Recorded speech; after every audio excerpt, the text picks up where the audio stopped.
अस्सलाम वालेकुम साथियों, फिर हाजिर हूँ आपकी खिदमत में एक नया वीडियो लेकर एक नए उन्वान के साथ।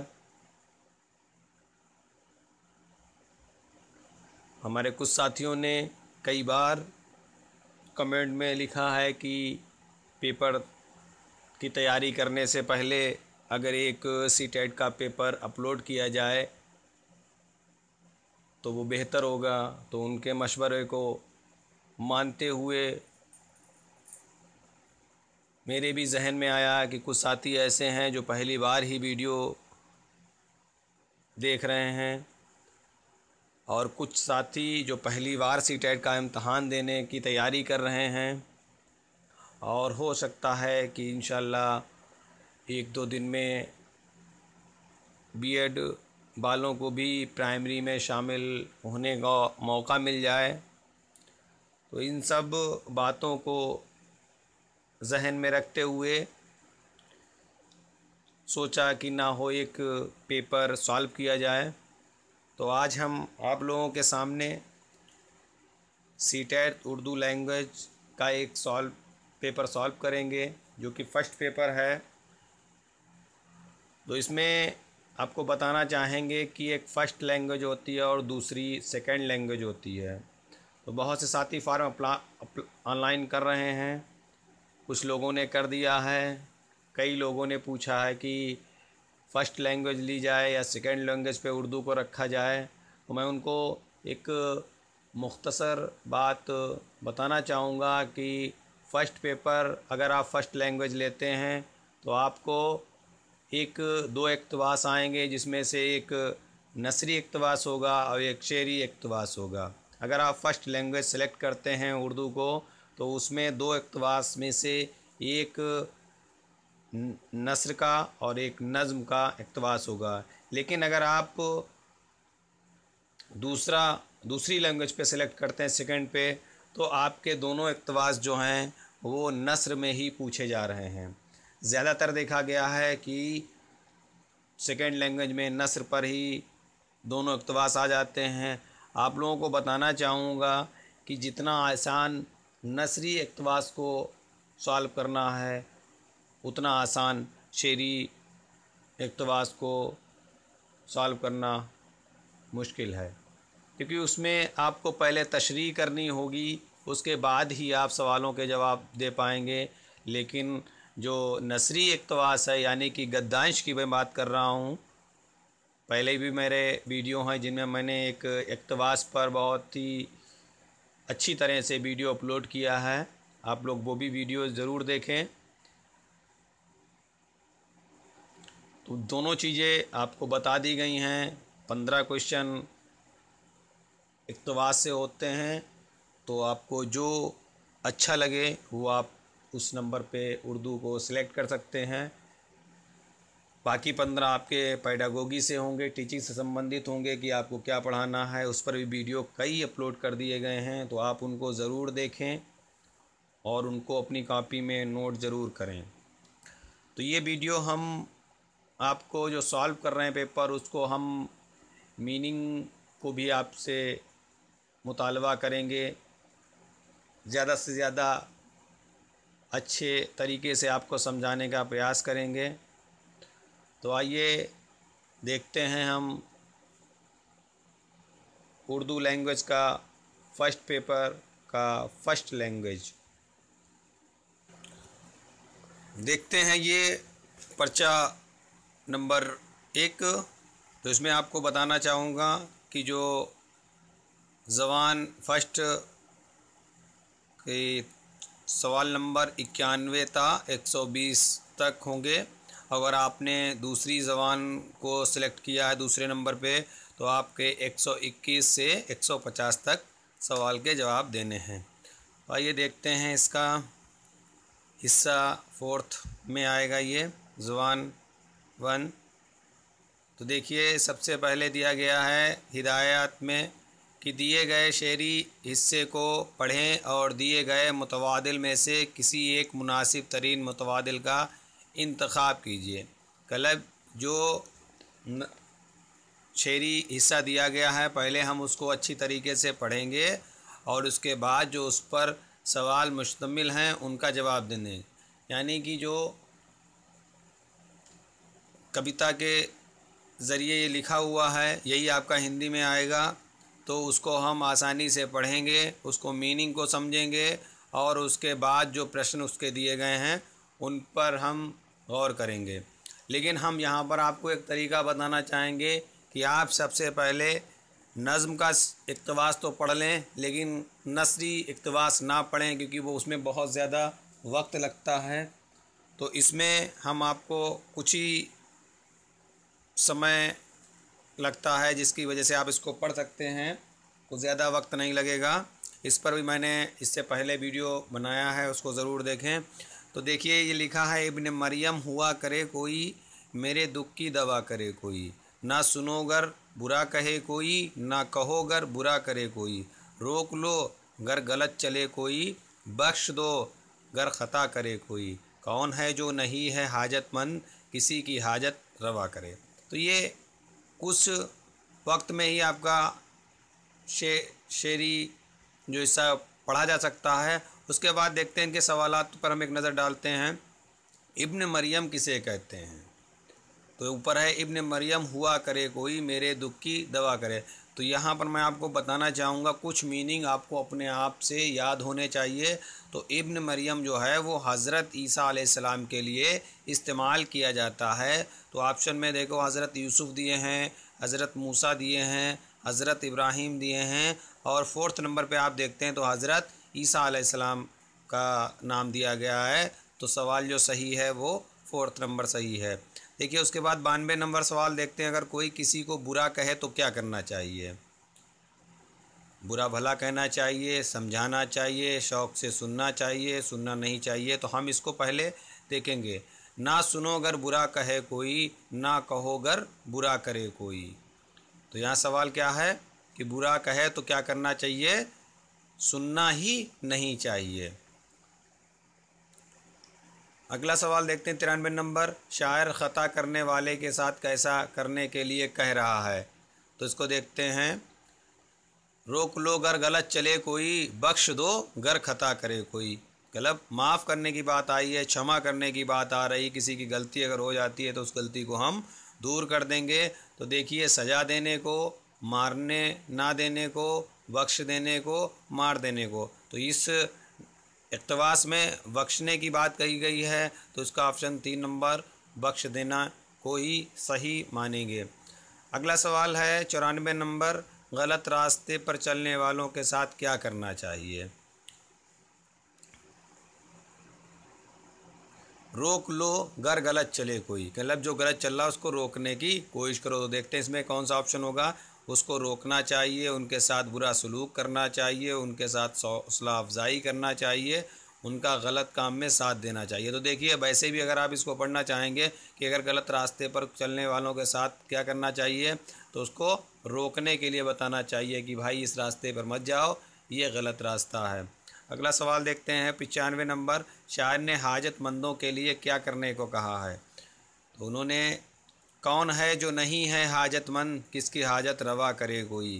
तो इसका ऑप्शन देखिए, उनका साथ ना देने को, उनके साथ बुरा सलूक करने को, हाजत पूरी करने को, उनका मजाक उड़ाने को।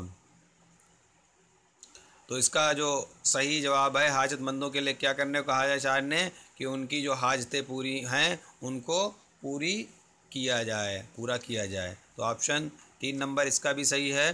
थोड़ा जल्दी में ही करेंगे क्योंकि लंबा पेपर है, बहुत वक्त लगेगा, तो थोड़ा आप लोग भी जल्दी समझने की कोशिश करें। हाजत के माने क्या होते हैं? ताकत, ज़रूरत, हिदायत, कैफियत। ताकत भी नहीं होता, हिदायत भी नहीं होती, कैफियत भी नहीं होती, ज़रूरत होती है। देखिए, एक माना वाहिद जमा, मुतज़ाद, मुतरादिफ, मुहावरा, ये क़वायद आपकी ज़रूर किसी न किसी तरीके से आएगी। इस पर भी मैंने एक वीडियो बना दिया है, उसको भी आप लोग ज़रूर देखें।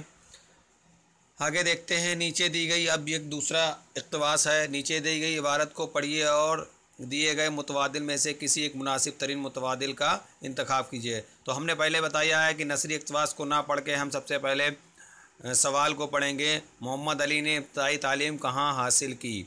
ये सवाल आप जहन में रखेंगे। मोहम्मद अली ने इब्तिदाई तालीम कहाँ हासिल की। फिर उसको पढ़ते हैं।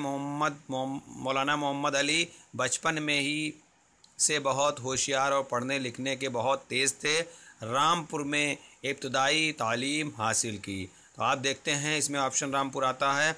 तो इसमें ऑप्शन जो है पहले नंबर पे ही रामपुर है, तो इसका सही जवाब होगा रामपुर। फिर हम इक़्तिबास नहीं पढ़ेंगे, दूसरा सवाल ही देखेंगे। वो मज़ीद तालीम हासिल करने के लिए कौन से मुल्क गए थे। तो आइए उसके बाद जहाँ से छोड़ा वहाँ से शुरू करते हैं। इसके बाद वो आला तालीम के लिए अलीगढ़ यूनिवर्सिटी में दाखिल हुए। यहाँ से उन्होंने बीए की डिग्री ली और अव्वल नंबर से कामयाब हुए। इसके बाद वो मज़ीद तालीम हासिल करने की गर्ज से इंग्लिस्तान गए। तो आ गया मज़ीद तालीम हासिल करने के लिए कहाँ गए, इंग्लिस्तान। देखते हैं ऑप्शन में इंग्लिस्तान जो है वो 2 नंबर पे है। तो इसका सही जवाब ऑप्शन 2 इंग्लिस्तान। फिर इसके बाद वहीं पे छोड़ देते हैं। तीसरा 99 नंबर सवाल देखते हैं। इंग्लिस्तान से लौटने के बाद वो कहाँ मुलाजिम हो गए। अब आइए फिर वहीं से हम शुरुआत करते हैं। और वहाँ 4 साल तक रहे। इंग्लिस्तान से लौटने के बाद मौलाना मोहम्मद अली रियासत बड़ौदा में मुलाजिम हो गए। तो आइए देखते हैं कि बड़ौदा कहीं पर है रियासत ऑप्शन में। तो रियासत भोपाल है, रियासत बड़ौदा है, रियासत रामपुर है, रियासत हैदराबाद है। तो देखिए इसमें ऑप्शन 2 है, ये भी सही है। देखिए बहुत आसानी से ये सवाल हो जाएंगे, ज़्यादा मुश्किल नहीं है। अगर आप तरीका हमारा इस्तेमाल करेंगे तो जल्द से जल्द आप उसको हल करने की कोशिश करेंगे। मोहम्मद अली ने मुलाजिमत क्यों छोड़ दी। अब इसके बाद देखते हैं। ये ध्यान रखिएगा जहाँ से छोड़ा वहीं पे सीधे आप पहुँचें। लेकिन वो मुल्क व कौम की खिदमत करना चाहते, इसलिए मुलाजिमत तर्क करके उन्होंने अंग्रेज़ी में कामरेड और उर्दू में हमदर्द नामी अखबारात निकाले, क्योंकि वो क्या करना चाहते थे, मुल्क व कौम की खिदमत। तो आइए देखते हैं ऑप्शन में क्या है, मुल्क व कौम की खिदमत करने की वजह से। दूसरा फिर इसके बाद देखिए 101 नंबर, मोहम्मद अली ने कौन से 2 अखबार निकाले, पढ़ी लिया, कामरेड और हमदर्द। तो इसका ऑप्शन 2 सही है। फिर जनूबी अफ्रीका में किसने अंग्रेज़ों के जुल्म सितम के ख़िलाफ़ आवाज़ उठाई। तो आइए देखते हैं। उसके बाद निकाले, हिंदुस्तान पर अंग्रेज़ों का कब्ज़ा था। मौलाना मोहम्मद अली हिंदुस्तान को आज़ाद करने की कोशिश में हिस्सा लेने लगे। इसी वक्त जनूबी अफ्रीका में गांधी जी भी अंग्रेज़ों के जुल्म सितम के ख़िलाफ़ आवाज़ उठा रहे थे। तो जनूबी अफ्रीका में कौन उठा रहा था, गांधी जी। आइए ऑप्शन में देखते हैं। गांधी जी है, ऑप्शन है 3 नंबर पे है, तो ऑप्शन इसका 3 सही है। पहली जंग अजीम में किसको शिकस्त हासिल हुई। तो आगे देखते हैं इसी को पढ़ते हुए। गांधी जी अफ्रीका से हिंदुस्तान लौटे तो उन्होंने देखा कि मौलाना मोहम्मद अली और उनके बड़े भाई मौलाना मोहम्मद शौकत अली भी अंग्रेज़ों की ज़्यादतियों के ख़िलाफ़ आवाज़ उठा रहे हैं। मौलाना मोहम्मद अली और गांधी जी का मकसद एक था, इसलिए दोनों में दोस्ती हो गई। फिर पहली जंग अजीम में तुर्कों को अंग्रेज़ों के हाथों शिकस्त हुई। वहाँ पूछा गया है कि पहली जंग अजीम में अंग्रेज़ों के हाथों शिकस्त किसकी हुई। तो वहाँ पर ऑप्शन क्या है, तुर्कों। एक तुर्की देश है, वहाँ के लोगों की जो है अंग्रेज़ों के साथ लड़ाई हुई, तभी वो हार गए थे और शिकस्त हुई। तो इसका ऑप्शन 1 सही है। अगला सवाल देखते हैं। मोहम्मद अली ने कौन सी तहरीक चलाई थी। उसके बाद जल्दी से देखते हैं। अंग्रेज़ तुर्की हुकूमत के खलीफा को तख्त से उतारना चाहते थे। दुनिया भर के मुसलमान तुर्की खलीफा को अपना खलीफा मानते और उनकी इज्जत करते थे, इसलिए सब मुसलमान इसी बात से नाराज़ थे। हिंदुस्तानी मुसलमान भी यही चाहते थे कि तुर्की के खलीफा को तख्त से उतारा जाए। मोहम्मद अली इस मामले में अंग्रेज़ों को मुखालिफत की और पूरे मुल्क में एक ही तहरीक चलाई, जिसे खिलाफत तहरीक। तो कौन सी तहरीक चलाई थी, खिलाफत तहरीक। आइए देखते हैं ऑप्शन में खिलाफत तहरीक है। हाँ तो है 4 नंबर पे खिलाफत तहरीक 104 में, तो सही है। अब इसके बाद देखिए मैंने अभी बताया था कि एक ग्रामर का ज़रूर सवाल पूछा जाएगा और ये बहुत ही आसान होता है। ये आपको इक़्तिबास से नहीं मिलेगा, इसको आपको अलग से पढ़ना होगा। मैंने इस पर वीडियो बनाया है, 1-2 वीडियो जल्दी इस पर और बना देंगे। तो शिकस्त यानी हार, तो हार का विलोम मुजाद माने विलोम होता है, तो विलोम क्या होगा, जीत। और जीत को कहते हैं इसी पर फतह हासिल करना। तो ऑप्शन इसका 1 हो जाएगा सही, 105 का 1 सही हो जाएगा। तो ये थे आपके इक़्तिबास पर 105, 90, 91 से 105 तक सवालात, जो कि 15 हैं। इनमें आपको अच्छी तरह से तैयारी करके 15 में 15 ही सही करने हैं, क्योंकि बाकी सवाल आपके सही हो जाएंगे। सिर्फ 2 सवाल जो ग्रामर के आते हैं यानी कवायद जो आते हैं उनके गलत होने के ज़्यादा चांस होते हैं। तो उस पर आप लोग ज़रूर एक बार अच्छी तरीके से पढ़ लीजिएगा, और कोशिश करूँगा इस पर ग्रामर पर एक स्पेशल वीडियो भी अपलोड किया जाए। अब आइए देखते हैं पेडागोगी। इसी में जो पेडागोगी है उसकी बात करेंगे। मुनासिब तरीन जवाब का इंतखाब करके मुंदरजा झेल सवालों के जवाब दीजिए। मतलब जो सही उत्तर है उसको छांट कर जवाब दें, जो सही आपको विकल्प लगता है उसको। तो तरसील की लिसानी थ्योरी में ज़ुबान का मकसद ज़ाब्ता हिंदी करना है, इससे मुराद है। मतलब लिसानियाती थ्योरी की बात हो रही है यहाँ पर। ज़ुबान की जो थ्योरी होती है, तो यहाँ पर ज़ुबान को दूसरे के तर्ज अमल पर काबू पाने के लिए इस्तेमाल करना। यहाँ पर ज़बानों की बात होगी तो उस पर अमल पर काबू, जैसे किसी ने किसी की दूसरी ज़ुबान है तो उस पर आप अमल कर लेंगे, उसको मान लेंगे, तभी आप उसमें काबिलियत हासिल कर सकते हैं। उसका इस्तेमाल अच्छी तरीके से करने के लिए ही ये ज़ाब्ता हिंदी करना है, उससे मुराद लिया गया है। तो इसका ऑप्शन 1 सही है। आइए दूसरा सवाल देखते हैं। मुख्तलिफ़ ज़ुबानें बोलने वाले तलबा पर मुश्तमिल क्लास में तदरीस के अमल को हम आहंग रखने के लिए मुंदरजा झेल की कौन सी हिकमत अमली इख्तियार करनी चाहिए। मतलब अलग अलग भाषाएं बोलने वाले छात्रों पर एक सामूहिक क्लास में शिक्षण के अमल को मतलब आपस में रखने के लिए कौन सी हिकमत हमें प्रयोग करनी चाहिए। तो हम यहाँ पर देखेंगे, उर्फ़ ज़ुबान इस्तेमाल ना किए जाने पर किसी एक सहूलत से महरूम करना। हो ही नहीं सकता, महरूम करने की बात ही नहीं आ सकती। एक सामूहिक कक्ष में या सामूहिक जो लेक्चर होता है उसमें ऐसा कुछ नहीं हो सकता है। मादरी ज़बान अक्सर बेशतर इस्तेमाल करने की इजाज़त। अगला देखते हैं। हदफ ज़ुबान का मोहतात इस्तेमाल। क्योंकि हम यहाँ पर ज़बानों के मुख्तलिफ़ की क्लास ले रहे हैं तो हमें कहीं ना कहीं से सीखना है, तो यहाँ पर किसी में भी सीखने की बात नहीं आई है।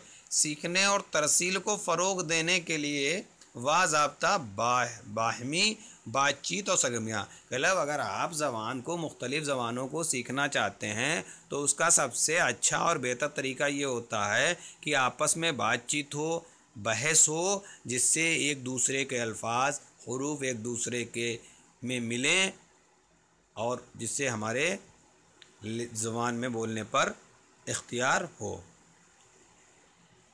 अगला सवाल 108 नंबर देखते हैं। आमोजिश का सफ़र आसान से पेचीदा की तरफ होता है। हम यहाँ पर पहले आमोजिश की बात करते हैं तो बहुत से साथियों को नहीं मालूम होगा। आमोजिश यानी सीखने का सफ़र। आमोजिश माने होता है सीखने का सफ़र आसान, मतलब सरल से कठिन की ओर होता है। ये हिंदी में मैं आपको समझाने की कोशिश कर रहा हूँ। बहुत से साथियों ने कहा कि आप हिंदी में ज़रूर बताएं, तो मैं भी उसको ट्रांसलेट करने की कोशिश कर रहा हूँ कि आपकी अच्छी तरीके से समझ आए। तो सीखने का जो सफ़र होता है उसको सरल से कठिन की तरफ होता है। अगर किसी तालिबे इल्म ने किसी वजह से बुनियादी बातें नहीं सीखी हैं तो उसके लिए क्या होना चाहिए। मतलब आसान से कठिन की तरफ जाना है, लेकिन कोई ऐसा छात्र है जिसने बेसिक बातें, बुनियादी बेसिक बातें ही नहीं सीखी हैं, तो उसके लिए हमें क्या करना होगा। तो बराह रास्त लेक्चर, और अब यहाँ पर देखिए मैंने लेक्चर पे वीडियो बनाया, उसको बहुत अच्छी तरीके से देखिएगा। उसी से मिलते जुलते यहाँ पर आपके ऑप्शन मिल रहे हैं। लेक्चर, तो लेक्चर में वहीं पर ये लेक्चर विधि इस्तेमाल की जाती है जहाँ पर आला दर्जे हों, जिसको पहले से इल्म हासिल हो। लेकिन यहाँ पर बात क्या कहते हैं, जिसको बेसिक इल्म भी नहीं है। तो ये तो सवाल, इसका ऑप्शन आगे बढ़ने नहीं है, गलत है। बसरी इमदादी मुख्तलिफ़ तरीक़ों का इस्तेमाल करने वाली तदरीस। देखिए इतना हो गया। उसके बाद इन्होंने लिख दिया लेक्चर नहीं। तो लेक्चर नहीं का मतलब है कि वो इसमें लेक्चर विधि का इस्तेमाल नहीं है, तो इसके मतलब ऐसी विधि इस्तेमाल की जाए जिसमें बच्चे बुनियादी शिक्षा से, बुनियादी मतलब बेसिक से वो सीखना सीखें। तो ये आपका दूसरा होगा ऑप्शन सही। अब आगे बात करते हैं, क्लासरूम में किसी मतन, ग्राफिक्स, एनिमेशन और आवाज़ में वाहिदमी रब्त पैदा करने वाले मेल जोल, मतलब जो ग्राफिक्स फ़ोटोज़ हैं उनका एनिमेशन और उनकी आवाज़, उनमें आवाज़ों की आपसी मेल जोल पैदा करने को अम्ल से मुराद है। मतलब इसलिए कैसे फ़ोटो में आवाज़ को कैसे हम मिलकर क्या कर सकते हैं, तो ये तो आपको मालूम होगा कि हमें क्या होगा, मल्टीमीडिया। आपने देखा होगा यहाँ पर बात आई, फ़ोटो आए, आवाज़ भी आ रही है और दोनों मिलकर चल रहे हैं, तो आप समझ लीजिए कि यहाँ पर वीडियो की बात हुई है। जब तक आप सवाल को समझेंगे नहीं, जब तक समझ में नहीं आएगा। तो क्लासरूम में अगर आपको प्रोजेक्टर के माध्यम से अगर आपको पढ़ाया जा रहा है, तो आप ये समझ लीजिएगा कि वो पढ़ाई मल्टीमीडिया के अंतर्गत आती है। तो ऑप्शन क्या होगा सही, ऑप्शन 2 मल्टीमीडिया। अगला सवाल देखते हैं। देखिए, वीडियो का वक्त जो है ज़्यादा होगा, क्योंकि ये सवाल जो पेडागोगी है उसको समझाने में वक्त लगता है, तो आप देखते रहिए। 110 नंबर, क्लास में खेल सरगर्मियों के ज़रिए तलबा को ज़ुबान सिखाते हुए ये ख्याल रखना मुनासिब है कि ये सरगर्मी, मतलब अगर कोई ऐसा क्लास है जहाँ पर खेल के ज़रिए ज़ुबान सिखाई, मतलब भाषा सिखाई जाती है, तो हमको इस सरगर्मी के लिए क्या ख्याल रखना चाहिए। दरसी किताब देखने की ज़रूरत कम से कम कर दें, तलबा को मज़ीद अदबी मुताले पर राग़िब करें, टेक्नोलॉजी की मदद से होने वाली सरगर्मियों के मुकाबले कम लागत हों, ये भी नहीं है, अंदाज़ा कारी और उसूल के अमल से मरबूत हो। मतलब जब हम क्लास में खेल की बात करेंगे तो उसमें जो अंदाज़े की बात होती है कि हमको किस तरीके से ज़ुबान सीखना है, तो खेल में ये पता नहीं होता कौन किस साइड से आएगा, किस तरीके से बात करेगा, क्या कहेगा। तो खेल तो कई तरह कहानी वाले खेल भी हो सकते हैं। यहाँ पर ज़बान की बात हो रही, तो ये समझ लीजिए जो भी खेल हैं वो ज़बान से ही मुश्तमिल होंगे। जो ज़बानी जैसे बहस है या कोई कहानी है या कोई गाने पर अंताक्षरी वगैरह है, तो ये सब चीज़ें क्या हैं, तो उसमें ये अंदाज़ा नहीं लग पाता है कि हमको क्या करना है क्या नहीं करना है। तो एक दूसरे के कई लफ्ज़ निकलते हैं, उससे हम आसानी से ज़ुबान को सीख सकते हैं। तो हमें जो है ये इसको ख्याल रखना चाहिए। तो इसका ऑप्शन 4 सही है। अब 11वां देखते हैं, कवायद पढ़ाने का बुनियादी मकसद क्या है। मतलब ग्रामर, व्याकरण शिक्षण का बेसिक उद्देश्य क्या है, मकसद माने उद्देश्य क्या है। तलफ़्फ़ुज़ को बेहतर और दुरुस्त करना, आमोज़गारों की तरसीली सलाहियत में इजाफ़ा करना, आमोज़गारों के इल्म को महफूज रखने की सलाहियत में बेहतरी करना, आमोज़गारों की तफ़हीम की सलाहियत का अंदाज़ा करना। देखिए ये चारों सवाल सही है, लेकिन यहाँ पर जो बुनियादी मकसद है तो उसमें होता है आमाज़गारों की तरसीली सलाहियत, मतलब समझ में जो सिखाने वाला होता है उसकी जो समझ होती है, तो उसमें कवायद जो है अगर उसको कवायद अगर अच्छी तरीके से आती है तो वो उसमें और ज़्यादा अच्छी तरीके से अपने बढ़ोतरी कर सकता है, इजाफ़ा कर सकता है। ये एक मुअल्लिम के बारे में सवाल पूछा गया है। तो अगर मुअल्लिम की कवायद अच्छी है तो उसका जो पढ़ाने का तरीका होगा वो बहुत ही अच्छा होगा। आगे देखते हैं 112 नंबर। देखिए दूसरा भी कवायद से आया है। कवायद सिखाने के मौजूदा तरीके में ज़ोर दिया जाता है, मतलब जो वर्तमान में व्याकरण सिखाई जा रही है उसमें किस विधि का इस्तेमाल किया जाता है, किस विधि पर ज़ोर दिया जाता है। कवायद उस वक्त सिखाने पर जब आमोज़गार अहलतर सीखना शुरू कर दे, कवायद वज़ात ख़ुद पढ़ाने पर, कवायद उसूलों की मश्क पर, मुख्तलिफ़ किस्म की जिल्दों की साख्त या ज़ुबानों के शक्लों पर। देखिए कवायद जो है वो जब उसमें मुख्तलिफ़ किस्म के जुमले आएंगे और ज़ुबानों की शक्लें दिखाई देती हैं कि किस तरीके से कवायद में ये अक्षर बना है तो कौन सा होगा, दूसरा अक्षर बना है तो वो, तो शक्ल भी है, किस्म भी आती हैं जुमलों की, तो ये ज़्यादा बेहतर होगा और आजकल इसी पर ज़ोर दिया जा रहा है। 113 नंबर सवाल देखते हैं। दर्जा फोर्थ में सानवी ज़ुबान पढ़ाने के लिए ज़ुबान से मुताल्लिक़ सवालों का इंतखाब करते हुए मंदरजा झेल किसी बात को मलहूज़ रखना चाहिए। गैर वाज़ेह ज़ुबान का इस्तेमाल, सवालों का जवाब देने के लिए कितने लफ्ज़ इस्तेमाल किए जाते हैं। मुनासिबत, आराइशी ज़ुबान का इस्तेमाल। तो इसका सही जवाब है मुनासिबत, ऑप्शन 3। अगला सवाल देखते हैं। ज़ुबान सीखने के ताल्लुक़ से लग़वी नशोनुमा से मुराद है। लग़वी नशोनुमा, नशोनुमा परवरिश, तो समाजी, ज़ाती वगैरह नौइयत के अल्फाज सीखने के, ज़ुबान सीखने की तरकीब के, क़वायद सीखने के एक मरहले से, नही साख्त की तफ़हीम से। तो इसमें देखते हैं समाजी और जाति, मतलब जो समाज में बातें हैं उनको जोड़ते हुए, और जो व्यक्तिगत, जाति मतलब व्यक्तिगत बातें हैं उनको जोड़ते हुए हमें सीखने पर उनकी परवरिश की जाती है, तो सीखा जाता है, उससे हमें सीखने को मिलता है। तो इसका ऑप्शन 1 सही है। अगला देखेंगे। स्कैनिंग करते हुए कोई तालिब इल्म क्या कर रहा होता है। मतलब अगर कोई छात्र कोई सी चीज़ को अपने माइंड में स्कैन, मतलब उसका नक्शा खींच रहा है, तो उसका क्या मतलब होगा कि वो क्या कर रहा है। तो ज़रूरी और मुनासिब मालूमात को पढ़कर तहरीर, मतलब तहरीर, आगे क्या तहरीर करना है कुछ, या लिखना, लिखने की बात आ रही है यहाँ पर। तो मतलब अगर कोई चीज़ वो पढ़ रहा है तो उसको लिख रहा है, तो लिखने के लिए उसे कलम और पेन चाहिए, लेकिन यहाँ पर स्कैनिंग की बात हो रही है। इसके मतलब किसी का फ़ोटो अपने दिमाग में खींच कर लेना।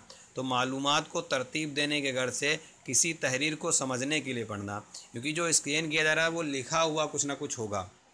तो जब उसको स्कैन किया जा रहा है तो उसको जब पढ़ते हैं तो उसको दिमाग में एक फ़ोटो की तरह खींचते रहते हैं। तो उसको जो हम पढ़ाई करते हैं वो तरतीब, मतलब उसका एक क्रम होता है, उस क्रम के अनुसार हम उसको अपने दिमाग में, जहन में बसाते। जैसे हमने ऊपर इक़्तिबास पढ़ाया है, उसके बाद हमने दूसरी बात पढ़ाई है, तो ये सब आपके माइंड में एक स्कैन, मतलब फ़ोटो इनके खींचते हुए चले जा रहे हैं और वो जहन में एक जगह पे जमा हो रहे हैं। तो स्कैनिंग का मतलब ये होता है तरतीब देने की गर्ज से किसी तहरीर को, मतलब जो हम पढ़ा है, पढ़ रहे हैं, उसको समझने की कोशिश के लिए, समझने के लिए पढ़ना। अगला देखते हैं सवाल 16 नंबर। मुख्तलिफ मौज़ूआत जिनमें से बाज़ नामानूसों पर बहस मुबाहिसे में हिस्सा लेने और मौसर अंदाज से इज़हार ख्याल करने का ताल्लुक़ है। तो जब भी कहीं पर हम मौखिक रूप में बहस करते हैं तो उसका यही मतलब होता है कि आप जो है आपकी ज़बान में कितने माहिर हैं, मतलब भाषा में आपको कितना ज्ञान है, कितनी जल्दी बोल सकते हैं। किसी के जवाब को, जब जैसे किसी ने जुमला बोल दिया, उसको आप किस तरीके से काटेंगे। तो इस तरीके का जो आपसी जो बहस होती है, आपने देखा होगा कि 6 से 8 तक के क्लासों में भी बहस कराई जाती है, छोटे बच्चों में कम कराई जाती है, लेकिन होती वहाँ पर भी एक कहानियों की हो जाती है, गानों की, अंताक्षरी की हो जाती है। तो इस तरीके से जो है क्या होता है, ज़बान को सीखने में जो है वो मदद मिलती है। तो इससे हमें जो ताल्लुक़ है वो ज़बानी तरसील से होता है। 117 नंबर देखते हैं। आमोज़गारों की सलाहियत और रवैये का अंदाज़ा करने के लिए मौसर तरीका क्या है। मतलब जो सिखाने वाला, यानी कि मौल्लिम, आमोज़गारों में सिखाने वाला जो कि मौल्लम है, उसकी समझ और रवैये का अंदाज़ा करने के लिए सबसे अच्छा तरीका, यानी कि सबसे अच्छी विधि क्या है, तो पोर्टफोलियो। पोर्टफोलियो, कभी कभी ये सवाल बहुत इंपॉर्टेंट है, ये कभी कभी पोर्टफोलियो आ जाता है, तो आप ये लिखिएगा सीखने की क्षमता से आ जाएगा। उसमें अगर आता है तो इसमें सीखने की समझ का बात की जाती है, हिंदी में भी इसको समझ लीजिएगा, पोर्टफोलियो। अगला सवाल है। बोलने को अक्सर खल्की सलाहियत कहा जाता है। तो बोलने को खल्की की बात जब हम करते हैं तो पैदाइशी समझ या कुदरती समझ किसे कहा जाता है, बोलने को। तो ज़ुबानों के क्लासरूम में तदरीसी इमदादी वसाइल के बगैर सिखाया नहीं जा सकता, सही है, लेकिन उसके हिसाब जो सवाल है उसके हिसाब से नहीं, सिर्फ मादरी ज़बान ही मौसर तौर पर सिखाई जा सकती है।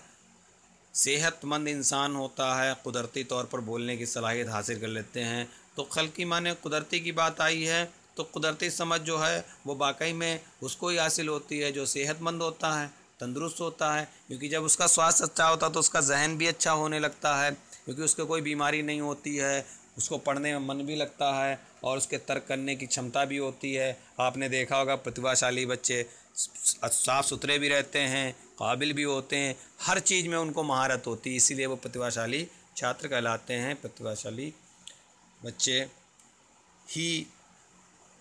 आगे देखते हैं 119। आप स्कूल के बारे में लोगों को इजहार ख्याल के 5 मुख्तसर इक़्तिबास सुनेंगे। मुंदरजा जेल बयानात को पढ़िए और फिर ए से जी तक के हर बयान को 1 से 5 तक के मुकर्रर करके इजहार ख्याल से मिलाकर देखें। आपको ये रिकॉर्डिंग दोबारा सुनाई जाएगी। क्लब किसी चीज़ को आपको सुनाया जाता है, उस पर आप पढ़िए और फिर उस पर 1 से 5 तक अपना जो मशवरा है, अपना तर्क है, वो उस पर दीजिए। ये जो सरगर्मी होती है वो किस ज़ुबान से ताल्लुक़ होती है, तो ये तो मालूम होना चाहिए कि आपको किसी ने कहानी सुनाई, फिर आपसे कहा कि इस कहानी का आपसे क्या फ़ायदा मिलता है, तो उस पर 4 लाइनों में बताइए। तो आपने अगर उसको अच्छी तरीके से सुना होगा तभी आप उसका निचोड़ निकाल सकते हैं, उसका निष्कर्ष निकाल सकते हैं। तो इस तरीके की जो है सलाहियत समझ किसमें होती है, ये सुनने के अंदाज़ा करने वाली, सुनने पर गौर करने वाली, कोई भी ऑप्शन हो सकता है। सुनने का ध्यान रखिए, क्योंकि सुनकर जब भी हम कोई निष्कर्ष निकालते हैं उसमें हम सुनने को ही बेहतर मानते हैं और उसी पर बात करते हैं। तो इसका जवाब हो जाएगा सुनने का अंदाज़ा करने वाली सरगर्मी। अगला सवाल है, उस्ताद को ये मालूम करने में मदद देने के लिए दर्जा 2 के तलबा किस सतह के तहरीर को अपने तौर पर पढ़ सकते हैं। मतलब यहाँ पर पूछा गया है कि उस्ताद को अगर ये मालूम करना है, मतलब टीचर को अगर ये मालूम करना है कि अच्छा 2 का तलबा किस सतह की तहरीर को अपनी समझ से पढ़ सकते हैं, ये एक तरीका ये देखना भी है। तो इसको समझने के लिए ये तरीका क्यों अपनाया जाता है, तो इसमें ये देखा जाता है कि बच्चा छिपे हुए लफ्ज़ों को देखकर पहचान रहे हैं और उंगली वहीं रखते हैं जहाँ पर उनको कोई परेशानी या दिक्कत महसूस होती है, तो इसकी जांच की जाती है। तो ये था हमारा एक सॉल्व पेपर फर्स्ट ज़ुबान का सॉल्व पेपर, जिसमें मैंने आपको अपनी समझ से अच्छा समझाने की कोशिश की है। लेकिन जब हम ट्रांसलेट की बात करते हैं तो कहीं ना कहीं पर ट्रांसलेट में थोड़ी कमी आ जाती है, तो उसके लिए आपसे माज़रत चाहता हूँ। बाकी आप लोग इसको पढ़िए और उसको अपनी कॉपी में नोट करिए। और इसके लिए आप हमारा इससे पहले वाला जो वीडियो मैंने बनाया है तरीक़े तदरीस पर, वो ज़रूर देखिएगा। और उससे पहले भी मैंने एक वीडियो बनाया, कई वीडियो बनाए हैं, उनको भी देखिएगा, क्योंकि इन्हीं से मिलते जुलते सवालात आपको आएंगे। कोई इसका लिटरेचर नहीं है, कोई कुछ नहीं है, सिर्फ आपको अपने जहन से ही पेडागोगी के सवाल के जवाब देने होंगे। तो जो भी साथी है उन साथियों को बताना चाह रहा हूँ, कुछ साथी यूपी टेट के बारे में कह रहे हैं, तो यूपी टेट का पेपर जो है वो 15 क्वेश्चन तक तो आ सकता है, लेकिन पेडागोगी इस तरीके का नहीं होगा। तो खाली यूपी टेट की तैयारी करने वाले सिर्फ ग्रामर पर कवर करें और बाकी अपना लिटरेचर भी कवर करें, क्योंकि उर्दू में वहाँ पर लिटरेचर पूछा जाता है, शायर को भी पूछा जाता है आपसे, और नज़में दे दी जाती हैं, लिसानियत पे बात हो जाती है कि भाषा कहाँ से पैदा हुई, ज़ुबान कहाँ से ये है, ये लिसानियत पे भी क्वेश्चन होते हैं। इक़बाल जो शेर शोरा वगैरह उन पर होते हैं, नावल वगैरह पर भी सवालात होते हैं। आपका हम उस पर भी पेपर जल्द ही अपलोड करेंगे, ताकि आपको एक तरीका मालूम हो जाए कि पेपर किस तरीके का आने वाला है। तो आप लोग थोड़ा इंतज़ार करें, जैसे ही वक्त मिलेगा हम यूपी टेट पर भी 1-2 मॉडल पेपर या पुराने सॉल्व पेपर जो है सॉल्व करके अपलोड कर देंगे, जिससे आपको तैयारी करने में आसानी हासिल हो।